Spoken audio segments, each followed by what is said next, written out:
Joining us on the podcast today, we have Lee Caswell from VMware. Lee, it's been a little while. How have you been? Yeah, really good. Thanks, Brian. It's unusual times, and at the same time, we've got a tremendous amount of things going on. So, So I know you as the vSAN guy, but I don't even know what your real title is over there. What do you have a real title? What's your role there? well, it's a VP of marketing role, Yeah, that sounds and fancier than vSAN guy.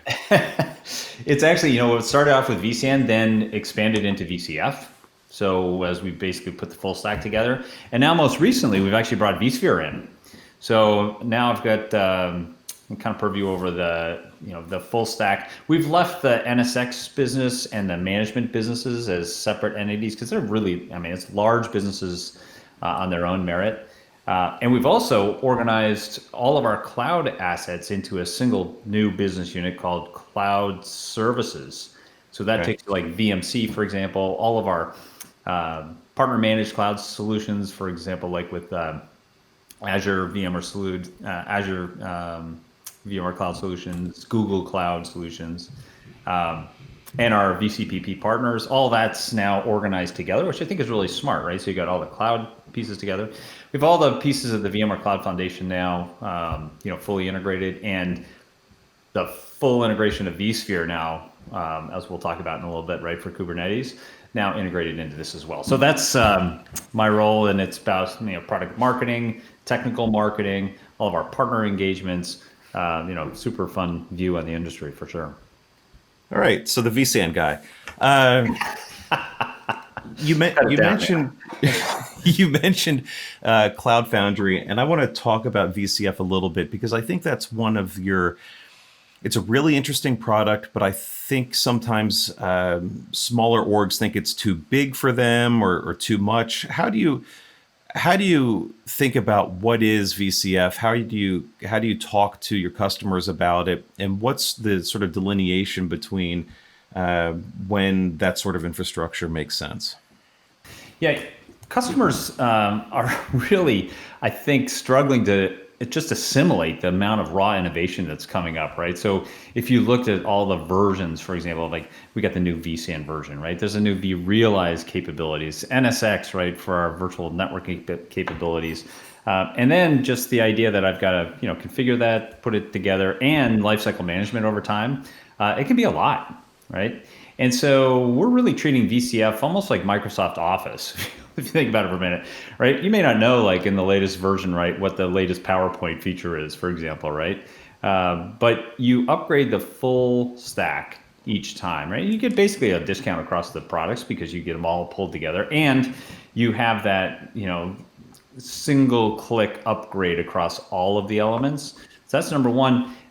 So we're helping customers go and deploy more easily so they have, they can stop looking down at the infrastructure and start looking up at the apps. That's what we're finding is the most important thing right now is that customers are trying to respond quickly, right, to the pace at which applications are deploying. So that's number one. What's also interesting then is the upgrade cycle for customers stops looking like an individual feature, like by individual component element, and you may want individual, like we introduced files, for example, right, in vSAN, and that's good, right? But instead of upgrading just on that one feature, what you probably want to think about is, hey, how do I think about like security and taking security upgrades across the entire stack?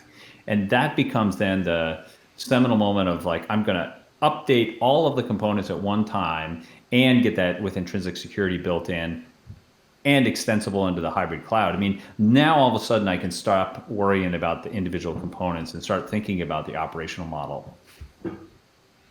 So do you see it as a transition from how are people getting to VCF? Is it a transition from legacy infrastructure and it's part of a new decision? Or people starting with HCI and saying, okay, well, I kind of like some of the operational benefits here of what VCF can provide and step into it? Or what's the adoption path look like?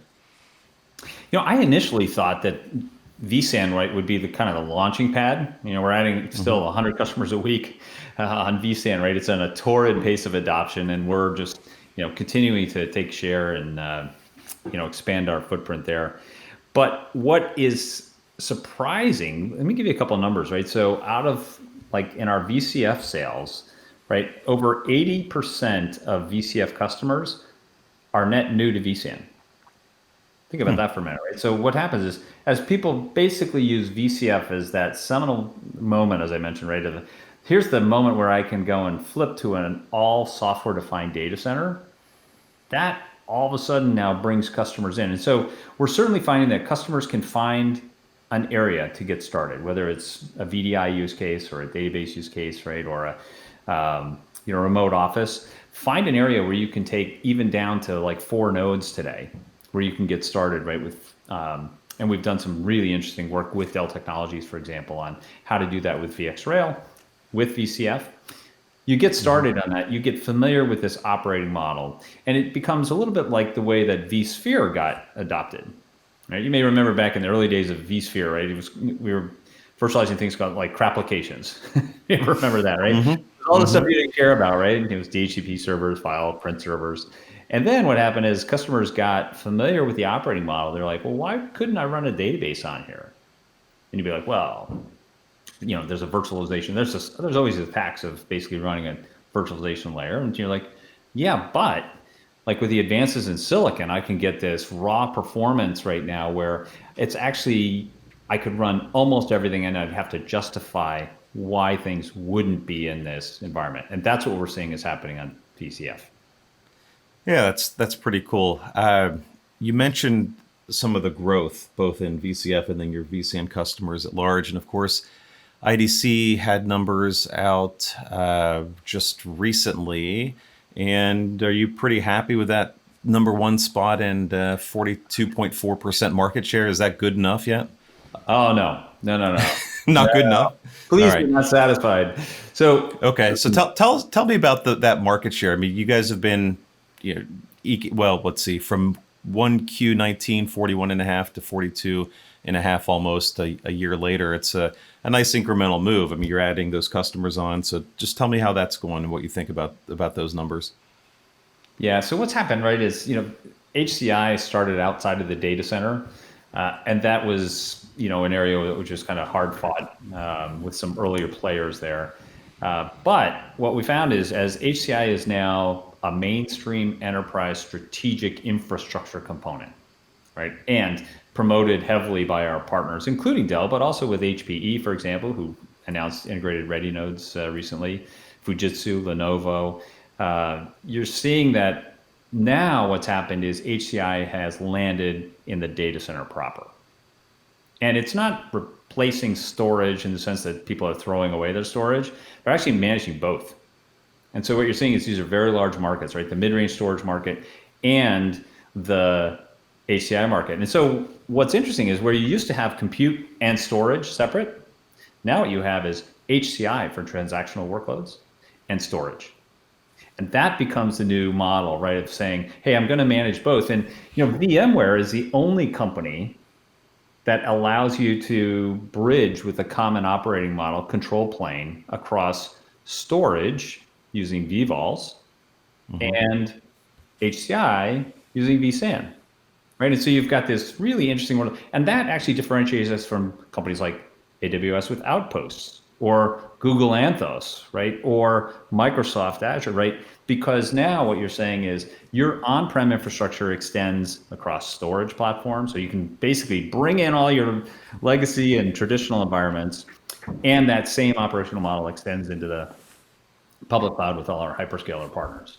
So this is how we're seeing customers, once the penny drops, as they realize that the cloud doesn't have to be a separate operational silo. The storage doesn't have to be a separate operational silo. And now modern applications, if you can bring that all together, all of a sudden you got tremendous leverage, right? With uncertain times, that's a pretty important economic driver. Yeah, that's an interesting take. You mentioned VVOLs. How's that going? That was one that was a little slower, I think, to get operationalized by your customers. Is that momentum moving on VVOLs now?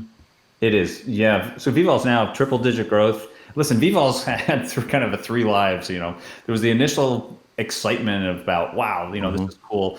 VMware thought it was cool. VI admins thought it was pretty cool. Turns out the storage folks weren't that excited about it, right? I know because I was at a storage company at the time. We're like, I don't know, like if that's a good idea. So that was first. Second, like VMware basically kind of dropped back and said, listen, we're going to go focus on getting vSAN established.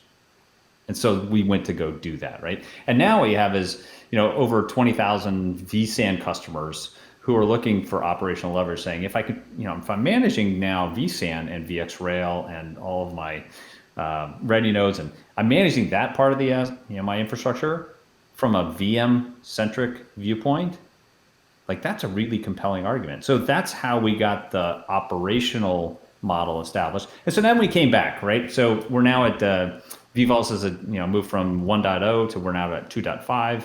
We've got major support, including, by the way, the very first array with VVOLs embedded support just launched called PowerStore from Dell. And so what we're looking at there is, right, listen, that's a major shift in the industry. EMC wasn't a strong advocate in the past, but has leaned in fully, right, to have a VVOL-enabled control plane that gives customers leverage. That's a major shift. And you're going to see this just really rocket as we basically look at the new CI model, the new converged infrastructure is HCI plus storage. Yeah, well, I mean, it makes sense. And we talk a lot, and I know you hit on Kubernetes in the beginning, and we'll come back to that, or maybe not, maybe now is a good spot, is that think about the management of all these workloads, of all these devices, of all these things in the infrastructure, and where does that control plane make sense? And we've seen some vendors start to kind of put up the walls and say, well, we want to have control over that. We want to have control over your Kubernetes environment, not maybe control isn't the right word, but we want to be the place to go to administer that. And of course, VMware is very much saying, especially with a couple acquisitions around the container space of, hey, we can do that too. Because I think there was some initial threat when Docker was coming up, and the very first KubeCons, I remember there was a lot of sentiment of this could be the end of virtualization. This is the new wave. And for a little while, and for some workloads, it kind of was. But then, as that grew up, the data center and the CXO said, let's get some compliance around this. Let's get some controls around this. And containers are cool and all, but we've got to still have professional management around these things. And so, I mean, to VMware's credit, you guys have built that practice in, and rather than saying containers are garbage, that'll never catch on, which would have been one play. Sure. I think you guys went hard the other way and said, okay, they're coming. How do we embrace and manage that? So, talk to me a little bit about containers and how that's going. Yeah, it's interesting because let's compare like what's happening on containers versus like OpenStack. Remember OpenStack? So if you went back, we looked at OpenStack and looked and said, there really wasn't any incremental value over what VMware was offering today. And so we're like, listen, if customers want to try that, we'll kind of work through the process. But at the end of the day, the enterprise resiliency, the operational model, the installed base that we had, right, really carried the day right on that. We looked at containers in a very different way.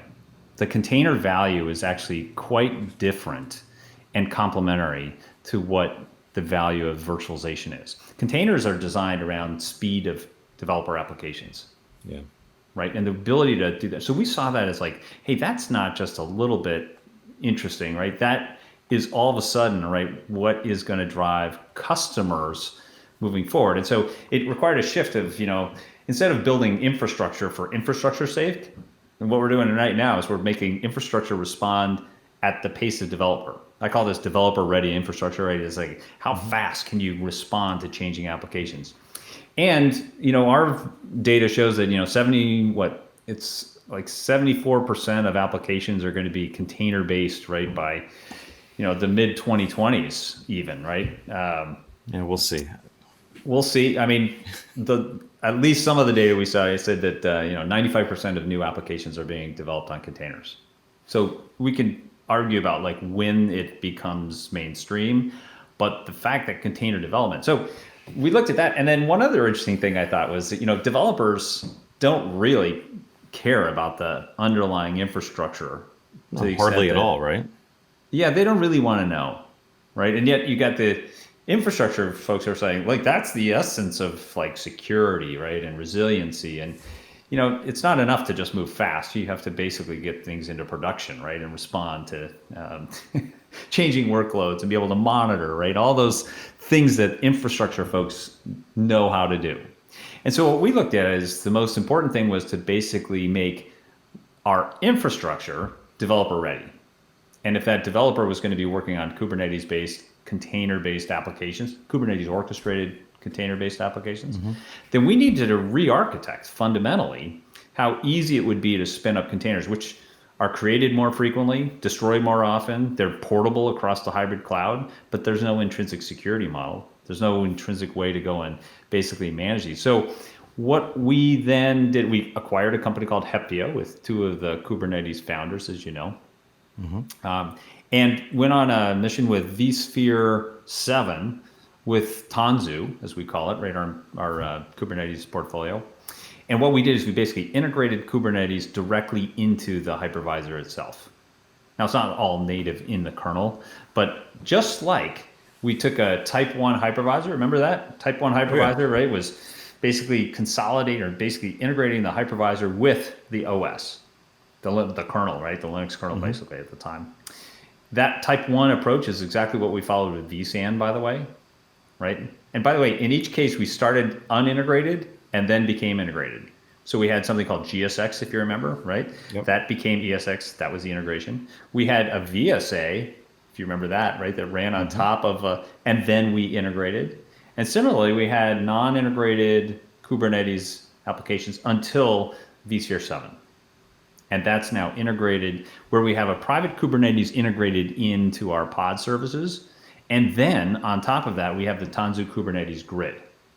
And that is where you have an upstream compatible Kubernetes support for any applications. And so the idea is not that a developer will be our customer directly, but that a developer who comes in and says, good news, like I've built this and I could put it into the public cloud, or I could go and basically make VMware a top tier, state-of-the-art developer deployment vehicle for modern applications.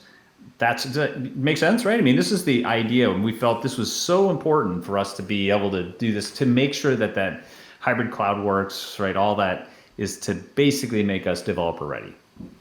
The two things that always scared me about the container movement were compliance and data protection, data, backup and recovery, that sort of thing. And I know the developers don't care a whole lot about that, and maybe that's just my getting older guy sort of panicking about things of that nature. But I mean, how many times do we see data breaches or exposing social security, whatever it is? It happens over and over again. And as these apps get a little faster, a little more Wild Westy in this container methodologies, that's what I worried a lot about. What do you seeing customers worry about, or what are how do you deal with that and tie that back into what you're doing within vSphere to make sure that we're treating these containers like enterprise data and enterprise applications should be treated? Yeah, it's precisely the value of having call it the architectural control point. People that sometimes, have argued, well, there's a lock-in aspect to this. And let's be honest, right? There's always a lock-in aspect of whatever technology choices you have. What we've argued, right, is that the ability to go and tie in the full VMware Cloud Foundation with vSphere means that the architectural control point is the ideal case to look at compliance, at intrinsic security across all the elements. And we can do it in an automated way for customers that they can never do with individual components by themselves. They'll just be overrun, right, trying to do that. And to the extent that that intrinsic security model now extends to the cloud. I mean, take NSX, for example, right? The fact that VMs can move across the hybrid cloud, right, whether they're supporting containers or traditional, applications, and carry with them, right, security attributes. It's a little bit like being TSA qualified, right? You can go to the airport of your choice, right? You get to choose the line, right? Because you've been pre-checked, right? I mean, that's the concept we have, right? Which is that assume mobility, right? And assuming that, right, now what you have to have is some sort of security-based policy. And that security model is how we're looking actually at security in general. I mean, NSX is one component, but we have an entire, we acquired Carbon Black, right? As you know. And what that really starts looking like is rather than have bolt-on security pieces around all of the network, compute, storage elements, now what you have is intrinsic security, right, within the architecture. And now that extends out. And so what that gives then is it gives customers the ability to deploy the applications of choice on the cloud of choice, right, where we're running in all of the major clouds. And as I mentioned, right, because we came at this, I did at least, from a storage centric background, it allows us to extend that back into traditional storage where customers have huge investments today and still get the operational speed and economics of HCI and work them together, right? So that's the element that we're seeing. We're calling this future ready, by the way, Okay. right? Because different customers are at different stages. Some are like, oh, I'm all in the public cloud, right? Or some are like, well, I'm considering modern applications or Kubernetes-based applications. Wherever you're heading, VMware is going to give you a secure, enterprise, resilient path with the degrees of freedom you may exercise over time. Okay. Well, I was listening to you, but you kind of pissed me off talking about pre-check and thinking about not being able to go anywhere.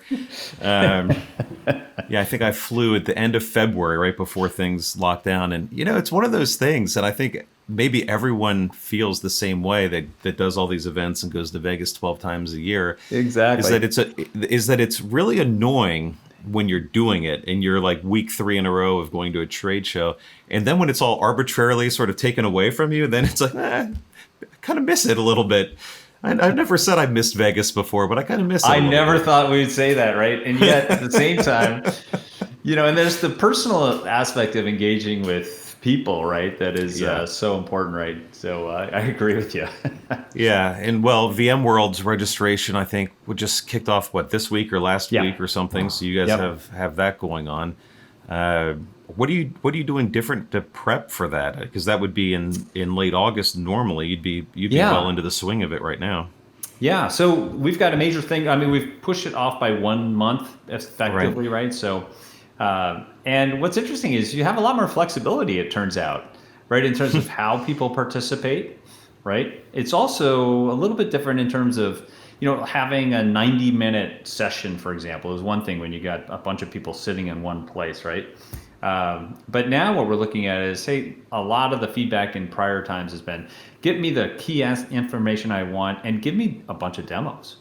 Like, show me how things actually work, and then I can go in deep, right? And so now what we have is we have the opportunity for people to click, point, go where they want at the time that they want. It also brings a lot of responsibility back to us, because if someone's not pleased or happy with content, they can just click out. It's not the same as if you were like sitting in a seat, right? Sitting in a session. So I don't know what hurts more if you're delivering a session to watch people physically walk out, which has got to be heartbreaking, or watching that number go from 1,000 to 650 to 5.25, but no, people virtually leaving your session. I guess they're both equally gutting. Well, we know now, right, that since the advent of just having phones, right, that you can watch any event, right, that people are multitasking. Right. I think there's data right now that shows that 70% of people watching TV are actually looking at another screen of some sort at the same time. Right. We need to consume a lot of information, right? So what I think it does is it basically says, listen, people want more concentrated, higher signal to noise ratio, right? They want to basically get more information in less time. It basically increases the responsibility on people handling these shows, right, to make sure the content is vibrant, new, and exciting. And so I think we've got a great lineup coming up for VMworld. If you haven't registered, this is a great time to go take a look. And lots of new things coming as well, as you can see through the pace of innovation and acquisitions that the company's done. Well, I plan on playing Bejeweled during your sessions, just so you know. We'll get that out there. Send me your score. So you hit on file services and vSAN a little earlier as we were talking. I want to swing back around to that. Why was bringing... well, you had iSCSI shares before, but why was bringing files important, and what have you learned since that's been out? Yeah, great question. We did some survey data, right, to look at our customer use cases, and we found that 50% of our customers were running files already. Okay. But they were running at a single mount point on a node, where that node and mount point weren't protected by all of the value of vSAN underneath, right? For being able to scale out, being able to go and tolerate node failures, for example, and things.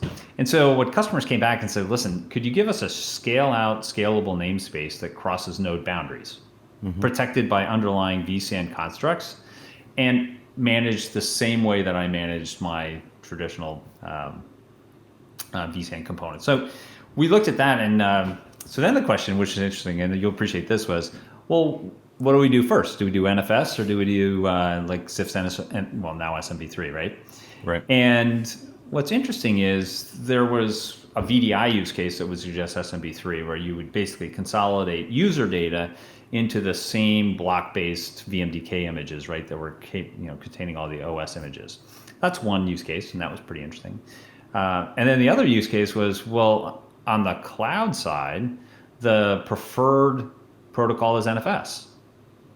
And so we took the cloud. We basically went to say cloud native applications, right, that expect NFS either 3.1 or 4. And so we prioritized that first. And so, SMB3 to follow, VMworld might be a good time to go take a look for that. I don't know. And so as we were looking at this, we basically thought, listen, this is a great opportunity for us to not replace a storage services rich filer. And that's not, and having come from NetApp, for example, great company, lots of great services. What you find is that there's service rich SANs as well, right? They might have individual features that you might go and, pick a SAN for, or service rich NAS devices that you would go and pick a NAS box. But basically now you've got the opportunity to consolidate files, remote offices, branch offices, where you don't want to have a separate filer. Maybe it's in the tactical battlefield, right, where you don't want to basically have this. And now I've got a single device that gives enterprise file resiliency, right? And you basically now don't have to have two things. You can go and consolidate into one. Have you been on the battlefield recently with a vSAN cluster? Well, we have a 63-pound version that can be backpacked in with a single generator. So I haven't personally tried that myself, but I may do that. Is it too heavy? No, because I haven't gone on vacation. But when I do, I'll be packing my. I want to see your Instagram from that. I do want to ask you about unique use cases, and I know we've talked about this before, and I will not bring them up because I don't know which ones you're allowed to talk about and not. But Dell EMC recently launched a ruggedized solution for this. I mean, you've had other partners over the years that have had suitcase versions with multi nodes. I mean, fully featured kind of things. What do you see? What do you see in terms of cool deployments? Whether it's supporting battlefield scenarios or oil rigs or other hardened use cases. What do you've got a lot of years of vSAN out there now. You must have seen some cool stuff. Oh, some really cool stuff. I mean, the ones that are probably the least sexy to talk about is like the database, data-centric enterprise, because they're what you say boring. Is, no one cares about that. They're like, well, it should work there, and you can see that. I mean, that is driving the deployment of VMware Cloud Foundation, so that's interesting and exciting. But the ones that are probably the more out of the norm would be the ones that are kind of at the edge. Yeah. And so what you're seeing at the edge and in remote office areas, you're starting to see where you'd have customers that are thinking about new use cases for distributed computing. And so thinking about like in a, and I think today I would say, in the fat edge or the thick edge, like that's kind of where the traditional, traditional vSAN is going. But, we're looking at applications right in the thin edge, right, where you've got sensors, for example, and being able to go and think about how getting to new form factors, like with the new VxRail D series, right? So a ruggedized component, right, gets you into dust harsh vibrations, rich environments. And so, the applications that I'm watching are things like manufacturing environments, Okay. right? Areas where you don't have storage specialists. There's not the need to have like a 3-tier architecture, right? Those environments, right, have tended to drive new economic value for customers. So I can't talk about all of them in detail, but they're pretty exciting there. Yeah, that's pretty interesting. I know, while we're talking about nodes from Dell, they had an AMD node as part of that launch, and then they're, also talking things about NVIDIA GPUs and other technologies. What else are you seeing on the hardware side? I mean, AMD is an interesting one. Are you seeing some adoption now that your partners are going to market with AMD server-based nodes? Well, one thing to think about, right, is if you love hardware, and I know you and I do love hardware, We do you from know, time to time, yeah. we do, right? I mean, if you love the new CPUs, right, the new silicon coming up, anything that's happening in persistent memory, it's all coming to servers first. Think about that, right? Absolutely. I mean, those servers, and it's a simple scale economics, question there, right? So, there's, by my calculations, nearly 40,000 servers sold a day. I think Dell makes a server every 15 seconds. So you start looking at the volume. So where do new silicon technology and advances come? Well, they come to servers, right? And so, yeah, whether it's the latest Intel CPUs or AMD with the new EPYC CPUs, you've got different, competition works for our customers. And so, what you'll find with VMware is because of our long-standing software support and software ecosystem model, we're getting all of those new technologies on day zero. So day zero support, right? Including like, Optane, for example, right? Intel Sure. Optane we brought out, and now supported across different platforms.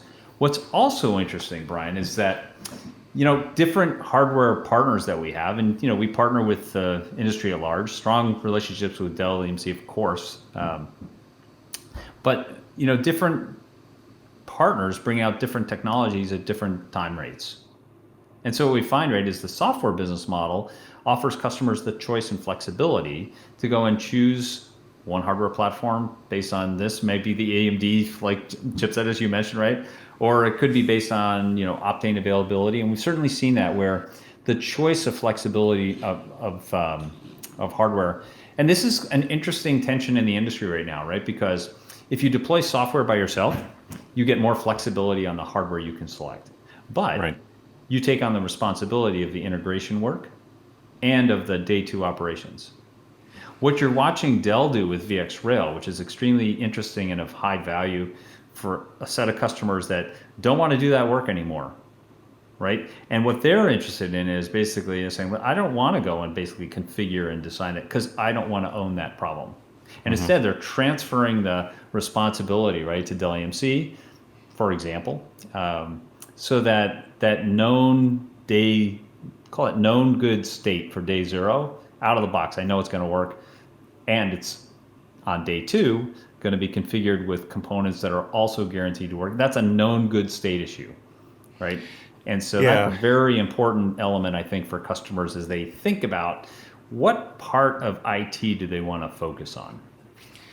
Well, yeah. I mean, for remote office and data center, that ease of consumption makes a ton of sense. I think when you talk about edge, yeah, which used to be robo, but now is edge, and you say thin edge and thick edge, but whatever. It's all the stuff that's outside of the data center. Right. That's really interesting, and you bring up a good point about how do you consume the right infrastructure in those environments, because we've seen a range of anything from gas stations that are playing videos now at the pumps and handling the POS system for a little thing. Right. That spot needs a little infrastructure, and a little tiny HCI thing would work really well there, and it Yep. ties back into the core and the all the data protections there, and streaming's there, and all those little things. So that's pretty cool. But we're also seeing edge analytics as a thing. So when we talk about GPUs, Yeah. now how do I get an infrastructure that's flexible enough so that I can put a couple NVIDIA cards in there and do some analytics at the edge rather than moving all that data back to the core, which is a different data transport problem. And maybe I don't need all the data anyway. Maybe I just need the analysis. And it's funny because we're starting to see a really neat influx in edge devices. I just talked about it last week, but Lenovo's got an amazing little set of nano, Right? Yeah. nano think centers that are technically in their server realm. They've got this SE350, which you talk about backpack vSAN. 3 of these will literally fit in a backpack, and you've Right. got onboard 10G, and you've got 8 SSDs, or you can support an NVIDIA T4 in these things. They're unbelievable. Yeah. And so, you talk about like, what do you do at the edge, and how do you partner with somebody? And I guess it depends on the quality of the partner. But man, I think these little, they're not quite, they're definitely not ready nodes, but the ability to layer the software on top of some of these really neat, Form factors, right? Yeah. point use case form factors is super cool. Yeah. And we're just, the innovation that's happening, right? One way to think about this, just from an industry standpoint, is, when x86 came about, it basically split the software and hardware development. Right before that, right, in Unix systems, you remember, like, it was all together, right? And then, right, what you did is you untethered, the OS from the underlying silicon, basically, right? And what that did is it just untethered the innovation so that those could basically move at different rates. And you're seeing the same thing here, right? Where we've split what storage was like as an integrated piece versus now there's the HCI software component, right? That's what we do at VMware, right? Now integrated with that full stack integration. And then the hardware innovation happens at like, at its own pace. And that really speeds things up. I mean, I'm thinking, coming back to your GPU comment though for a minute, you may have seen that we launched a product called Bitfusion. And Bitfusion, right, is our way to go and help customers be able to share GPUs in a way that makes them more affordable, right? Allows customers to basically share the physical assets more quickly, right? So it's effectively, virtualization applied back into the GPU level. A lot of enthusiastic excitement around that because we're now basically extending into more AI ML workloads. Some of the early work we've done there with companies like PyTorch and others. And so, stay tuned in that space because we are seeing, these systems are going to coexist, and the value of virtualization is transcendent across both of those environments. Yeah, I think the Bitfusion concept is cool. The GPU, if you look at the single component costs of something in that server, the GPU is going to be maybe the most expensive, or at least as expensive as your CPU in that thing. And we've seen forever, even in HCI, where GPUs are in the systems, and now what? How do I take that card and keep it useful, doing something all the time? And I guess it was maybe a year or two, there was a trend that was a hot topic of taking your high-end VDI cluster that's got GPUs in it and running that during the day, and then flipping it over and making that an analytics thing at night so that we can keep those GPUs running, keep them busy. The ability, though, to segment them off and assign, just like you would assign a CPU core or a slice of memory to a VM is pretty slick and should help increase the utilization on those assets, I would think. And increase the utilization of those assets and just explode the uses in general, right? So, for storage people, go back to Fusion IO for a minute, right? Remember Fusion IO, like a card, accelerator card, right? We're still running Ion. Of course. So, well, the idea of Ion was actually kind of interesting, right? Because that was the first attempt to make it shared, right? The issue before, right, was that you had a relatively expensive asset in a single server, not shareable, and isolated performance that, and similarly, GPU is actually pretty identical, right, from an analogy standpoint. And it was, really when you got to shared flash, that you just watch the benefits of flash, right, be driven across the industry. In fact, for vSAN today, right, it's over 80% of vSAN customers are all flash. Now, is that because every application requires the performance of flash? No, but you know why it's being used? It's because people don't have the time or simply can't plan, right? So they don't know. You don't know what applications. And so if you put Flash in, right, then all of a sudden you don't have to worry about that anymore, right? Similar to how in your desktop today, right? You're running.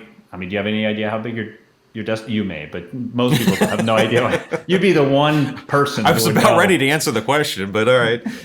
Do you know? You might, right?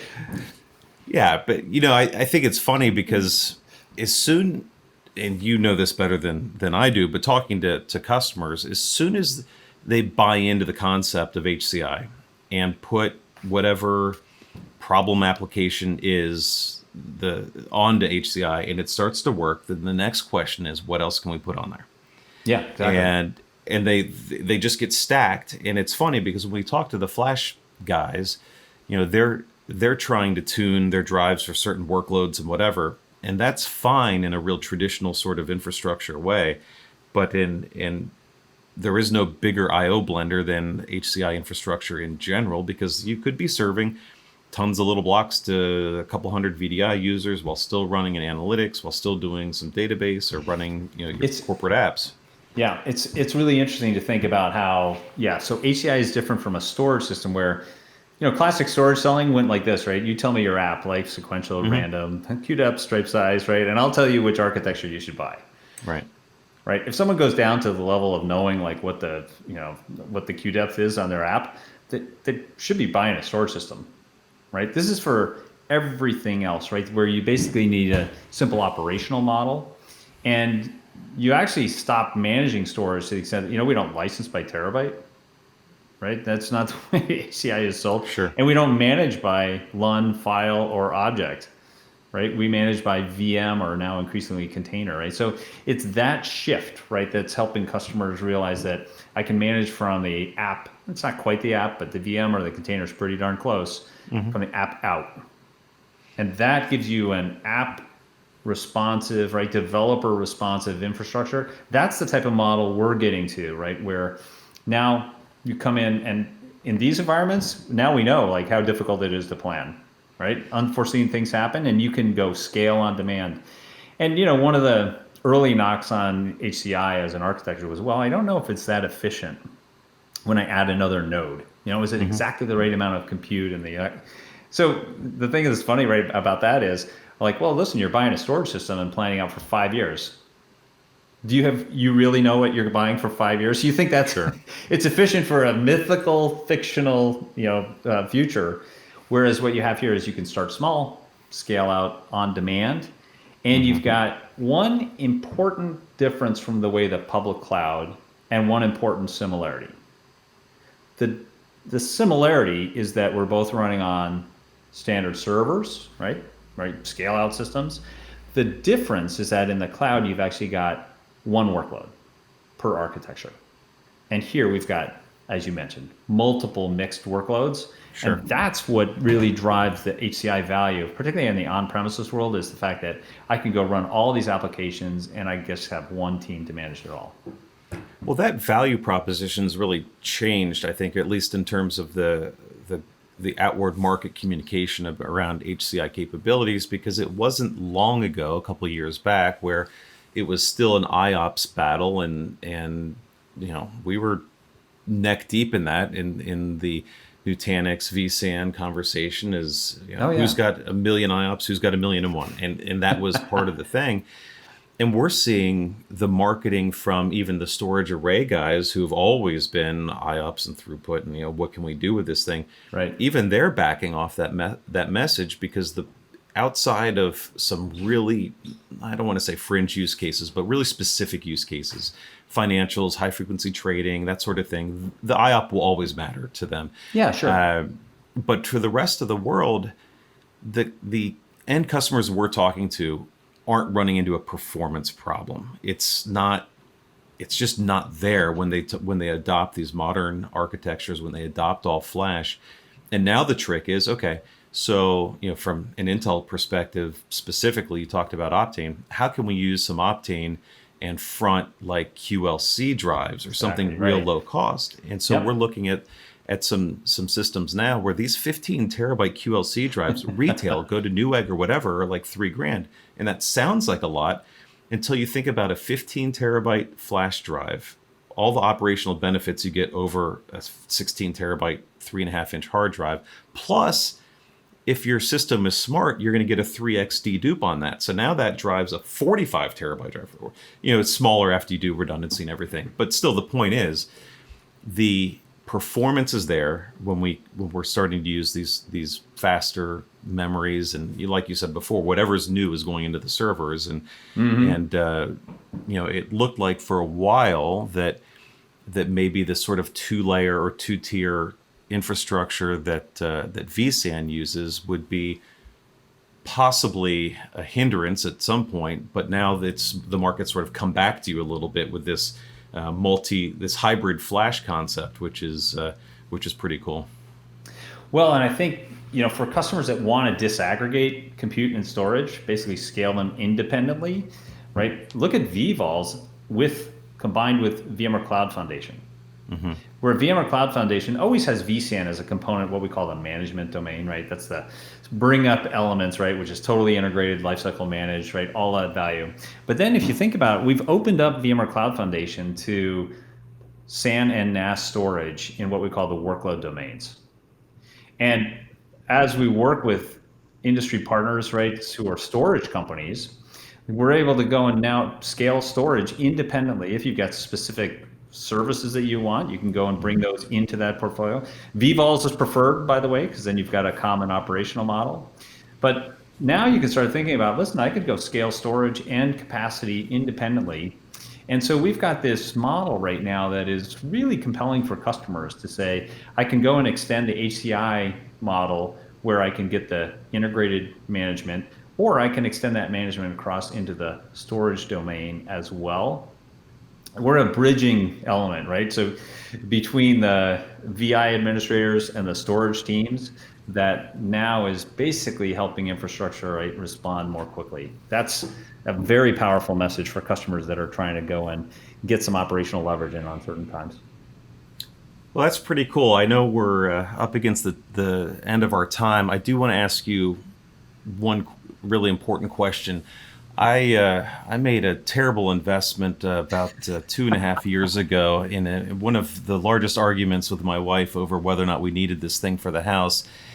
We have a ping pong table, and I know you're a bit of an I know you're a bit of an aficionado. Ours is being covered in dust. What's your latest update on your table tennis game? Well, I have a ball machine.